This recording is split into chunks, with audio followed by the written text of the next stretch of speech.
Audiobook Academy. Book Summary. The Tempest. By William Shakespeare. Shakespeare, the greatest English playwright, wrote a love drama titled The Tempest. Although it was written between 1619 and 1611, it wasn't published until 1623, more than 10 years later. The primary conflict in the play is on Prospero, a Duke of Milan and exiled magician, and his brothers Antonio and Alonso, who toss Prospero into the sea. He attempts to establish his rule over the natives on a new, fictional, island that he discovered in the midst of the Mediterranean. The play initially appears to be about art, nature, and love, but it actually discusses issues related to American colonization. The subject matter was itself a little bit ahead of its time. One interpretation of The Tempest is as a political play with metaphors. The use of Caliban as a slave by Prospero, who in a more general sense represents living people and their fundamental human instincts, is an example of the metaphor. Prospero, on the other hand, symbolized the rule of the people and stood in for the European imperialists. Prospero controls everything on the colonized island and has a smug demeanor. As with any leader, he must maintain composure and total command, yet he also has flaws. Water and the tempest, which stand in for a lack of control, are used to illustrate them. The tempest itself is his manifested rage. Other than political influence, this tale discusses social accountability. Discussions are facilitated concerning the human spirit, love and marriage, and culture. The play is a metaphor for many facets of life, despite having a fairy tale-like appearance. The play is unmistakably the author's worldview and future forecast. Gonzalo's depiction of the idealized world that would exist if he controlled the island reveals it. Because it depicts an ideal society that enjoys freedom, the vision in a sense represents a modern-age prophecy that has come to pass. Even while contemporary society is far from perfect, we must concede that when compared to the 17th century, we have achieved greater levels of humanism and personal freedom. This play's more structured neoclassicism framework sets it apart from similar works. The theme contains three components that define the plot: time, space, and dramatic dimension. They all work together to demonstrate Prospero's desire to restore his rule, if not exactly where he had lost it. Three stories are also present. The first is a love story, the second is about a brother's avarice, and the third is about robbing people of their land and imposing control. Shakespeare nevertheless adheres to his five-act framework despite the play's happy ending, which is a significant change from his previous works. Prospero, a Duke of Milan, is the central character of the story, which is set on a deserted island. He arrives on the island with his daughter Miranda after being exiled from Milan. His strength comes from reading and the spiritual, and he gains more knowledge during his 12 years on the island, making him the master of natural forces. The story starts off on a ship.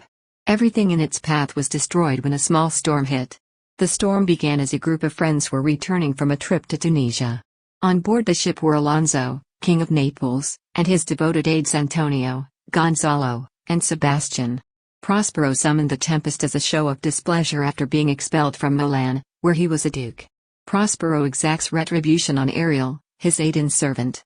Although Ariel sent the storm, all of the crew members were able to escape unharmed. Miranda, Prospero's daughter, rejoiced in their rescue since she had feelings for Fernando.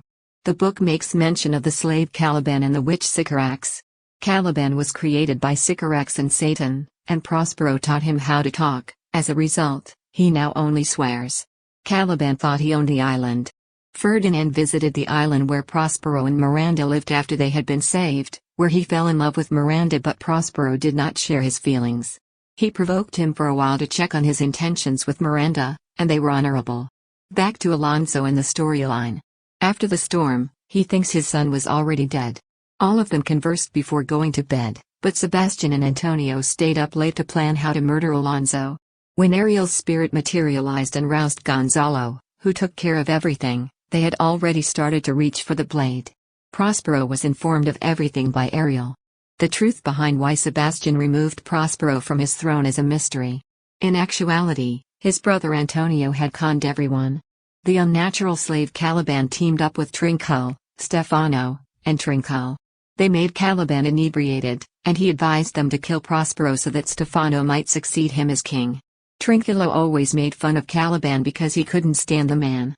The story then returns to Fernando and Miranda, who declare their love for one another.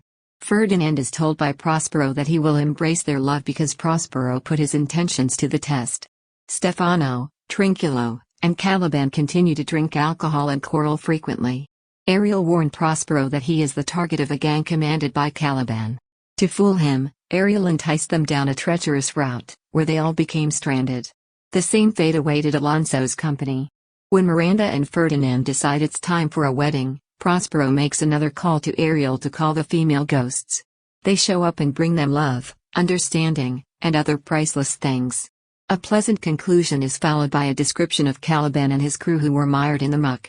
Ariel shouts out to Trinculo, Stefano, and Caliban, his ghostly companions who transform into dogs and pursue.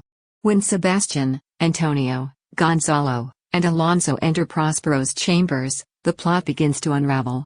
Alonso gives his son a hug after being shocked to see him alive. The crew of the spacecraft enters the room. Prospero exiled the intoxicated group that wanted to kill him, and now he wants to return to Milan and wed his daughter in Naples. Prospero also demanded that justice be done and that he be made duke once more, or else he would reveal everything he knew.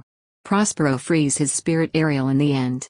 Shakespeare discusses ghosts, strange occurrences, and fairy tale aspects in this play. The fictional characters in the story are based on fairy tale figures and are not real people. Characters: Prospero, Ariel, Ferdinand, Miranda, Sebastian, Alonso, Gonzalo, Caliban, Stefano, Trinculo. Thank you for listening in Audiobook Academy.